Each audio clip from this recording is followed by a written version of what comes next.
O level කාලෙදි හම්බෙන ආතල් චරිත part 2 පේපරේ බෙදුවම කන ඇහෙන්නේ නැතුව යන එක. සානකේ මචං පොඩි සපෝට් එකක් දියන් ඈ මුකුත් බලලා නැහැ බං.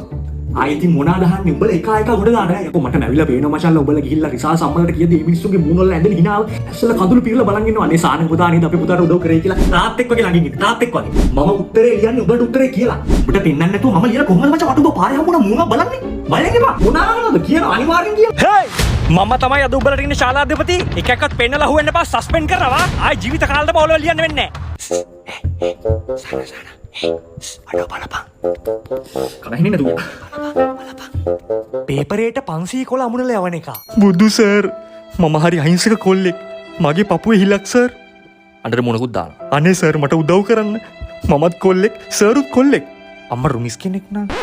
මේ මිස් කෙනෙක් නම් මිස්ටත් ළමයි ඇතිනේ. පොඩි සපෝට් එකක් දෙන්න. අහිංසක හීනයක් මම. පිපෙන්න වෙර දරන. මිලින වෙන්න ඉඩ දෙන්න එපා. පව් පිරෙයි. අමුණලා තියෙන රුපියල් 500 සර්ට. මටත් උදව්වක් කරන්න. වැඩේ ගොඩ. ඇඩ්මිෂන් එක වරද්දලා අරන් යන එක. ඇඩ්මිෂන් එක දෙන්න.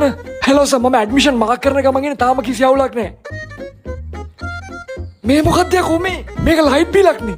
ඈ? ලබන පාර මොලෙවල් ලියපන්. යන ගමන් බිල ගියම් ඵලයන්. මේක රතු බිලක්. මෝඩයක් එක්. විභාගේ වෙලාවේ මනෝ පාරවල් වදින එක. පේපරේ අතට හම්බ වුණ ගමන් මගේ බබාට මාව මතක් වෙයි. අනේ මාව මතක් කරගෙන හොඳට 100ම ගන්න ලියන්න. පිස්සු කෙල්ල. කිව්වත් වගේම ඉතින් මට මතක් වුණානේ. මං ඕලෙවල් වල A9ක් ගත්තට පස්සේ අපේ සම්බන්ධයට ගෙවල් දෙකම කැමති වෙයි. ඊට පස්සේ අපි දෙන්නම කරනවා A-level වලට maths. physics වලට අනිවාර්යයෙන්ම දර්ශන කුයලසගේ ක්ලාස් යන්න ඕනේ. විභාගේ කරලා කොහොම හරි දෙන්නම අනිවාර්යයෙන්ම කැම්පස් යනවා. කොහොම හරි පේරාදෙනිට වගේ ගියොත් අපි දෙන්නට තනියම ඉන්න පුළුවන් වෙයි. කාලට එහෙම තුරුල් වෙලා කවුරුවත් දන්නේ නැහැ නේ. කැම්පස් එකෙන් අවුට් වෙච්ච ගමන් කලෙ අරගෙන නැතුව බඳින්න ඕනේ. බැඳලා හදනවා ළමයි දෙන්නේ. පොඩි එකයි ඊට ලොකු එකයි ඒ ඇති මහ ගොඩක් ඕනේ නෑනේ ළමයි. ඊළඟට පොඩි ගේ කෑල්ලක් අටව ගන්න ඕන. කාර් එකකුත් ගන්න ඕන. ලොකු ජොබ් එකක් කරනකොට අනිත් උන්ට තග දාගෙන ඉන්නත් පුළුවන්. 1 hour later. එයාගේ තාත්තව මගේම තාත්තා වගේ බලා ගන්න ඕන. තාත්තා රසණීපිලා හොස්පිටල් එකේ මැත්තුවොත් මම තමයි ළඟ ඉන්නේ. කාලේ අවසන් පේපර් එකතු කරනවා. ඈ?